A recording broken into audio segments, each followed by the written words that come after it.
बौद्ध धम्म क्या है?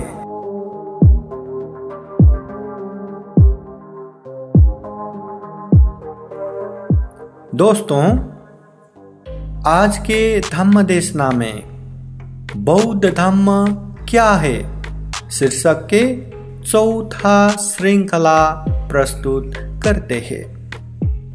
महाकारुणिक तथागत बुद्ध ने धम्म भी विविध रूप से वर्णन किया है, व्याख्या किया है। जैसे दान, शील, भावना के रूप में श्रद्धा से दान देना चाहिए, शील हमेशा पालन करना चाहिए और मन को एकाग्र करने के लिए, मन को परिशुद्ध करने के लिए भावना करना चाहिए, ध्यान करना चाहिए। जो अष्टलोक धम्म है, लाभ अलाभ, यश अपयश, निंदा प्रशंसा, सुख दुख, ये जो अष्टलोक धम्म है इससे विचलित नहीं होना चाहिए। दुनिया में दो दुर्लभ धम्म है, निस्वार्थ भाव से उपकार करने वाले और उपकार को याद करके कृतज्ञ होने वाले। दुनिया में दो लोकपाल धम्म है, हीरी और ओतप्पा, अर्थात लज्जा और भय। आज के धम्म देशना में ऐसे ही तथागत बुद्ध के विविध उपदेशों को प्रस्तुत करेंगे। आइए आगे बढ़ते हैं। बौद्ध धम्म क्या है? निरंतरता।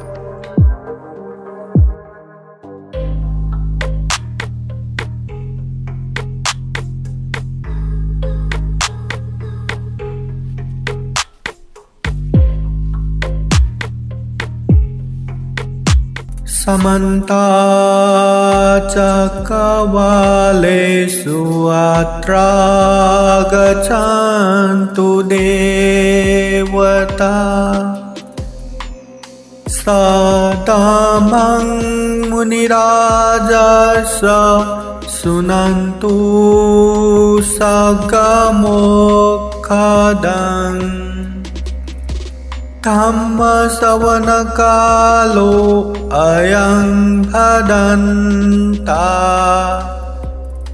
धम्म श्रवण कालो अयं भदन्ता धम्म श्रवण कालो अयं भदन्ता।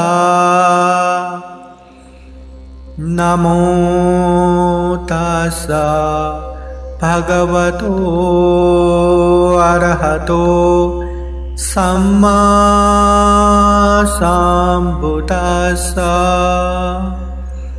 नमो तस्सा भगवतो अरहतो सम्मा सम्बुद्धास्सा।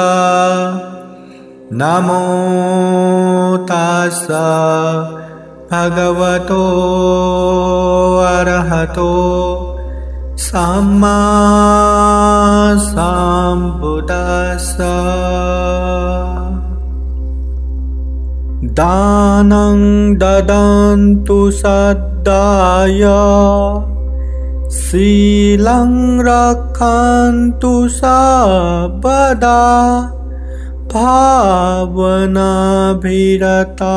हन्तु गच्छन्तु देवतागता। साधु साधु साधु।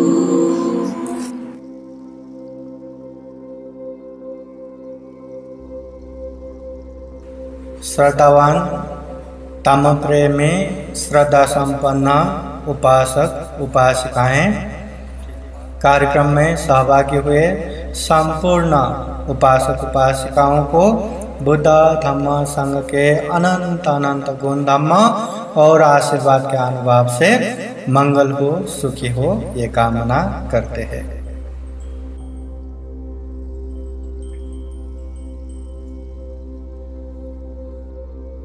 अभी धम्म के रूप में तो बहुत सारे तथागत बुद्ध ने धम्म का उपदेश दिया है, बहुत सारा हम एग्जाम्पल के रूप में ले सकते हैं। यहाँ हम कुछ ही चीज जितना हो सके थोड़ा थोड़ा हम जान लेंगे। सबसे पहले दान शील भावना धम्म। बुद्ध ने गृहस्थ में रहने वाले उपासक उपासिकाओं को धम्म के लिए मूलतः 3 सारांश चीजें बताए हैं। दानं ददन्तु सद्दाय, शीलं रक्षन्तु सर्वदा, भावना भिरतावन्तु गच्छन्तु देवतागता। दानं ददन्तु सद्दाय, पहला धम्म श्रद्धा पूर्वक दान देना चाहिए। जो हम कमाते हैं, जो मेहनत से दुख पूर्वक हम कमाते हैं, उसको अच्छे से मैनेजमेंट करके अच्छे जगह पे दान भी देते जाना चाहिए। और दान लोगों को दिखावे के लिए या अहंकार के लिए, ईगो के लिए दान नहीं देना, लोगों के हित और उपकार के लिए दान देना है। तो ये श्रद्धा पूर्वक त्याग चित्त से दान देना चाहिए। एक दूसरा, शीलं रक्षन्तु सर्वदा, हमेशा हमेशा शील पालन करना चाहिए। जैसे हमने ये कार्यक्रम के प्रारंभ में पंचशील याचना किया, पंचशील में 5 शील अच्छे से पालन करेंगे ऐसा हमने अधिष्ठान लिया। पानातिपाता वेरमणि, प्राणी हिंसा नहीं करेंगे। अदिन्ना दाना वेरमणि, चोरी नहीं करेंगे। कामेषु मिथ्याचार वेरमणि, काम मिथ्याचार व्यभिचार नहीं करेंगे। मुसावादा वेरमणि, असत्य झूठ नहीं बोलेंगे। सुरा मेरय मद्यपमादत्थाना वेरमणि, अमल नशापता सेवन नहीं करेंगे। ये 5 शील हमेशा पालन करना चाहिए। कभी कभी अवसर के रूप में, ओकेजन के रूप में पालन करना नहीं है। शीलं रक्षन्तु सर्वदा, हमेशा शील को पालन करना चाहिए। फिर आता है तीसरा, भावना भिरतावन्तु, ध्यान भावना हमेशा करना चाहिए। क्योंकि ये मन बहुत ही चंचल है, बहुत ही यहाँ वहाँ चलते रहते हैं, और ये चंचल मन में बुरे चीज ज्यादा आता है, अच्छे चीज बहुत ही कम आता है। इसलिए ये मन को एकाग्र करने के लिए, ये मन को संयमित करने के लिए, ये मन को परिशुद्ध करने के लिए ध्यान भावना करना चाहिए। ये 3 चीज तथागत बुद्ध ने दान शील भावना धम्म के रूप में बताया। और उसके बाद यहाँ बहुत सारे धम्म, 10 अकुशल धम्म, 10 पुण्य कर्म, 2 अति मार्ग और मध्यम मार्ग, अष्टलोक धम्म, लोकपाल धम्म, दुर्लभ धम्म, गृहस्थ जीवन धम्म, ऐसा बहुत सारे धम्म का उपदेश दिया है। जैसे तथागत बुद्ध ने अष्टलोक धम्म के विषय में भी बोले हैं। ये 8 लोक धम्म है जो हर कोई इससे प्रभावित होता है। वो 8 लोग, लाभ अलाभ, यश अपयश, निंदा प्रशंसा, सुख दुख। इस दुनिया में जिसको प्राप्त होता है ना, वो बहुत ही खुशी होता है, खुशी से फूला नहीं जाता। और जिसको नुकसान होता है वो तो ऐसे रहता है कि खत्म, जिंदगी खत्म जैसा। तो बुद्ध कहते हैं चाहे लाभ हो या अलाभ, समान रहना चाहिए। चाहे सुख हो या दुख, समान रहना चाहिए। चाहे हमारा निंदा हो या प्रशंसा, समान रहना चाहिए। चाहे हमारा यश कीर्ति फैले या अपयश, समान रहना चाहिए। क्योंकि ये हमेशा परमानेंटली, स्थायी रूप से ये हमेशा होने वाला नहीं है। सुख भी बदलेगा, दुख भी बदलेगा, निंदा भी बदलेगा, प्रशंसा भी बदलेगा। इसलिए समान रहना चाहिए। यह अष्टलोक धम्म। तथागत बुद्ध ने 2 दुर्लभ धम्म के विषय में बताया है कि इस दुनिया में निस्वार्थ भाव से जो दूसरों को उपकार करे, ऐसे लोग भी दुर्लभ है। जो दूसरों ने उपकार किया है करके उसको याद करने वाला, कृतज्ञ होने वाला, ये भी दुर्लभ है। यहाँ लोग लोगों को हेल्प करते हैं, उपकार करते हैं, सहयोग करते हैं, तो उसमें भी कुछ मेरा नाम आए, कुछ मेरा ये हो, वो फायदा हो करके स्वार्थ से उपकार करते हैं। इसलिए निस्वार्थ भाव से उपकार करने वाला बहुत ही दुर्लभ है। और लोगों का गुण याद करने वाला भी बहुत कम है।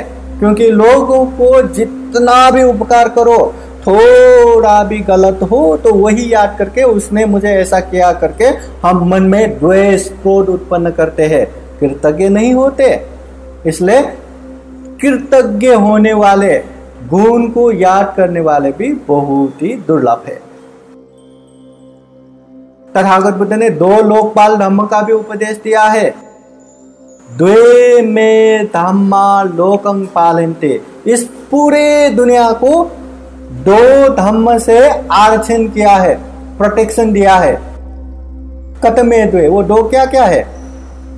बुद्ध कहते हैं हीरिंग च ओतपंग च, लज्जा और भय से।